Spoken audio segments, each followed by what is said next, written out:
I want to welcome you to our election preview here at RCCA, and today we're going to talk with Laura Heineck, and we're going to interview her for District 2 Alderperson, and her challenger is Todd Furkey, and we will have him up next after this preview. But I want to turn this over to Laura. I want her to introduce herself, and I'll turn it to you and have you talk to our audience about yourself. Well, thank you very much, Tom. I appreciate you having me here on the program.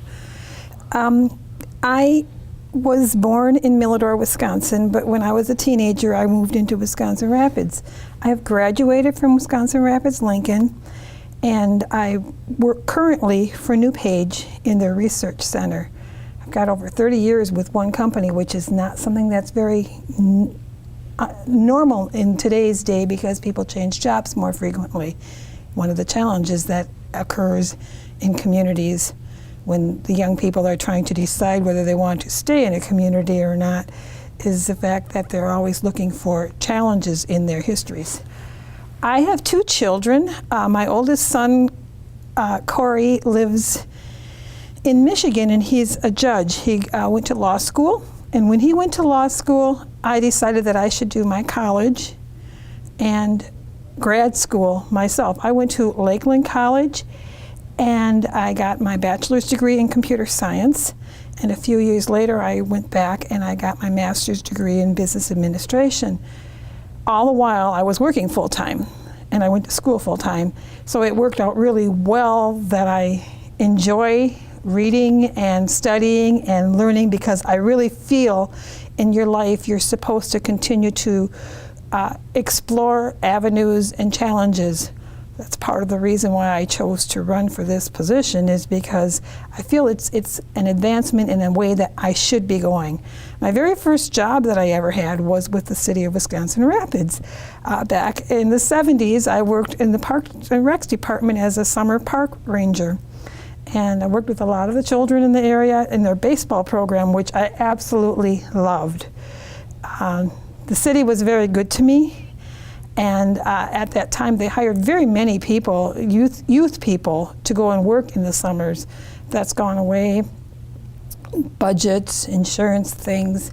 So I do know that they still have a very good program with their Park and Recs.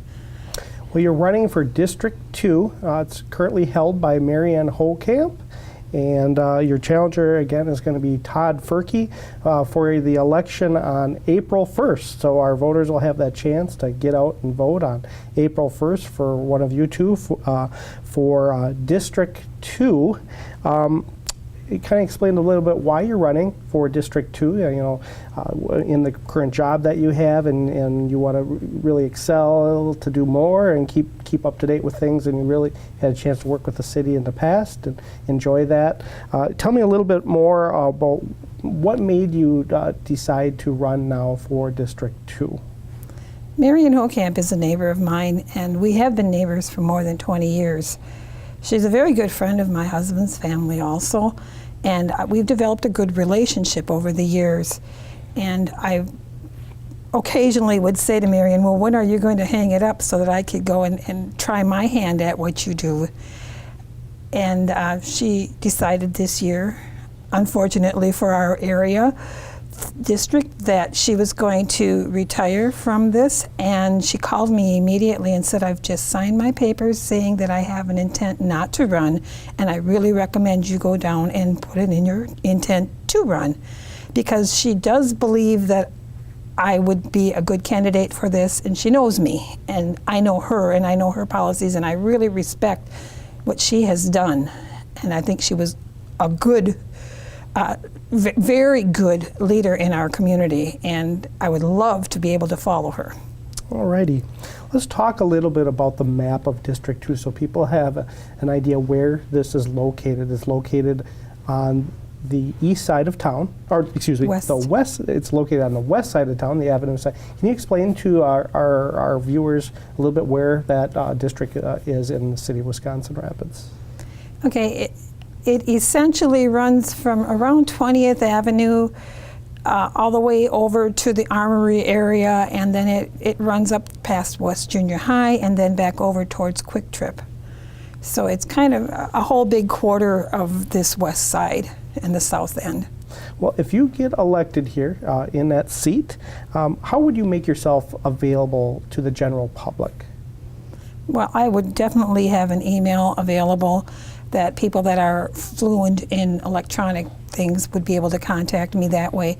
And of course the telephone, and I may not be home all the time because I do have a full-time job, but I would be willing to return those calls probably within 24 hours of getting them. I do work as a district coordinator over 7 counties in Wisconsin as a TOPS area coordinator. And through my job, I have responsibility of 27 chapters and 400 people. So I have a small idea of how to work with a nonprofit organization such as that and working in the manager's side of that. So I have experience with those types of things too. At your job over at the research facility, you guys work as a team, quite a bit, I bet. How do you see yourself as a team person or a member if you get elected with the council? It's working as a group, as one group. How do you see yourself in that position, and what would you do to help keep dialogue between the other alderpersons if you would get elected? Well, the council is unfortunately having to make 3 adjustments to their group at this election, plus we have a mayoral candidate election. And fortunately for the council members themselves at this time, we will have a mayor with experience. Either we will be going with Mary Jo Carson or we will go with Zach Verwink, and both of them have served our city in this capacity. So they both will have their own styles that they will be bringing down and their own expectations, which hopefully they deliver to the aldermen very quickly. But I do know that as new alder people, we will be needing to be explained truly exactly what the true expectations are for us. And to work cohesively, we need to be able to communicate with each other. And phone calls work for the majority of things. You can talk that way, but occasionally you really need to do a one-on-one sit down or a one-on the whole group sit down so that everybody gets on the same page at the same time. For example, like a committee of the whole working together on maybe one issue, be able to bring them all together at one time. I know that's more of a public forum area, but also beyond that, just a telephone call or just sitting down as a group to work together. I think that kind of leads into our next discussion of not just working in the alderperson with other alderpersons, but working with city department leaders, department heads, even the city employees and the mayor. How will you find the time to work with them as you have a full-time job, and most people do? How will you communicate with those people? Once again, I'm sure that all of them are quite fluent with emails, and many of the notifications that will be coming through would be sent probably through the digital. But again, phone calls, and if you need to talk with them, I know that there's open door policies in our community and in our city, and that they would encourage you to be able to discuss issues and concerns with them. The mayor appoints people to committees. We have committees like Finance Committee, Finance and Property, Public Works. Would you see yourself wanting to be on a committee like that? My educational background with a master's degree in business administration has given me law classes and has given me many types of accounting classes, and I would probably be a good candidate to be put into positions such as that or elected into committees such as that. And yes, because I have training education, I have at least a minimal amount of experience, so I feel that, if that's what they would choose for me, that they would be able to tell me where I would best fit to benefit the city.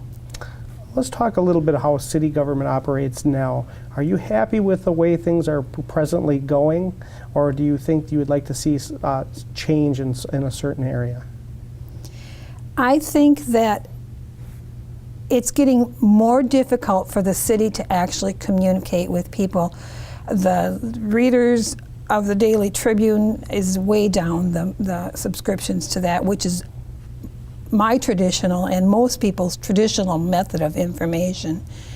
And although attempts are being made to start pushing through electronically through Facebook and through other avenues, it's very difficult. So I believe that the city needs to concentrate a little effort on learning how to best reach the people in the community. I don't think it's very effective right now. All righty. I think this leads into our next discussion. Let's talk about some of the good points that you have been seeing in the city in the past 3 to 4 years. You've been living here now 30-some years at your present job. What have you seen good here that's been happening?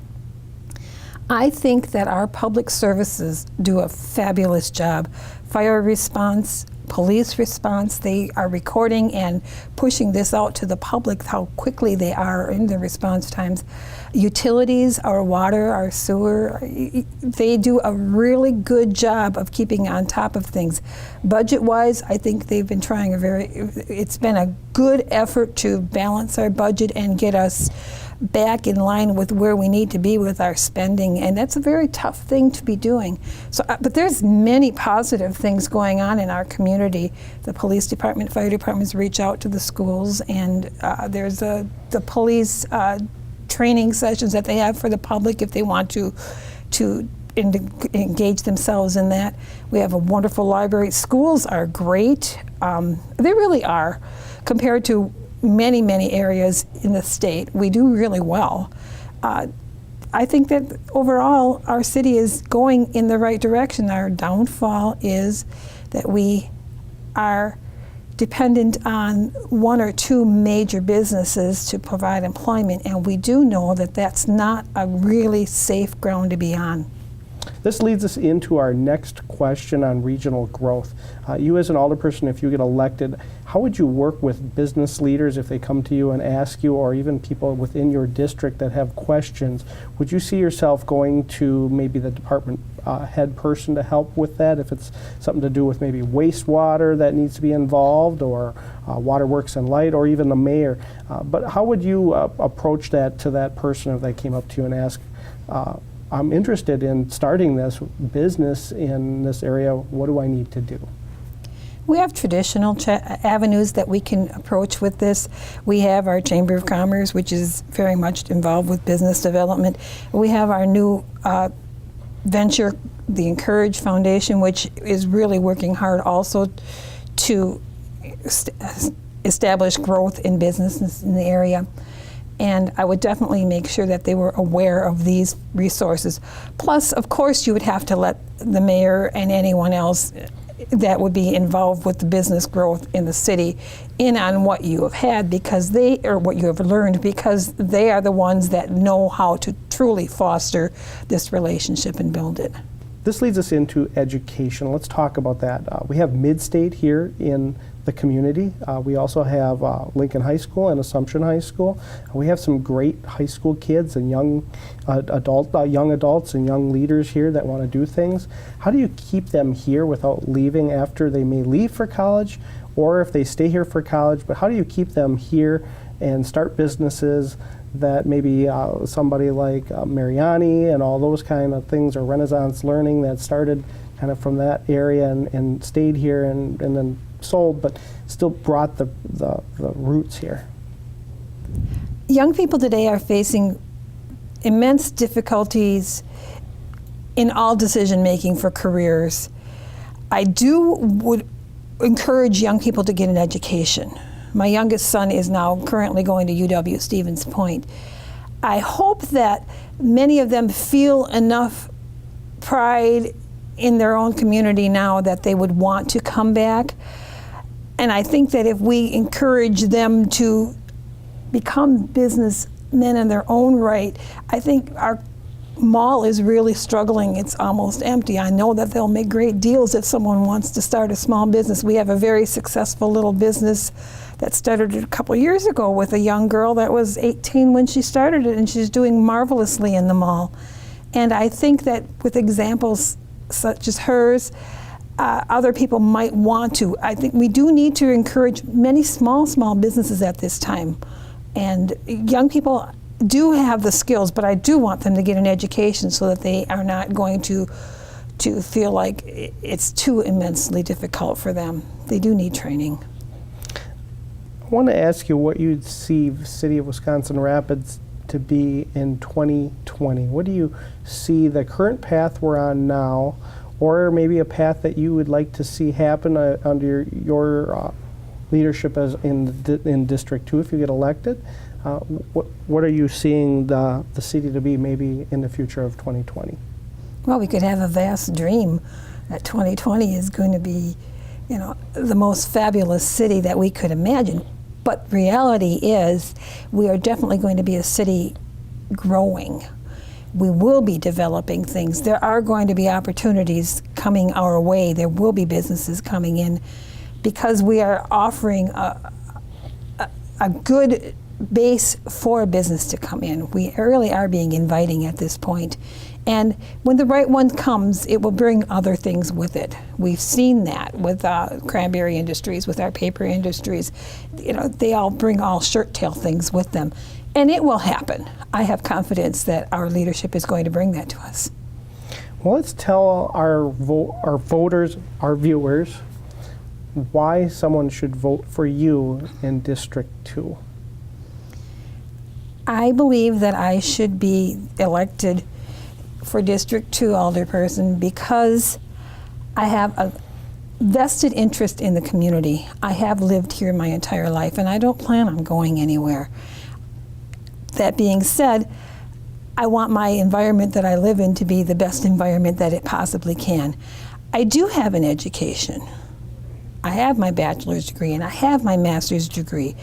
I feel that those are very strong fundamental bases for this type of leadership position. And also just the fact that I've worked for a nonprofit organization on the side and have great responsibilities with that brings me a lot of experiences that running a business and being involved in a business would be.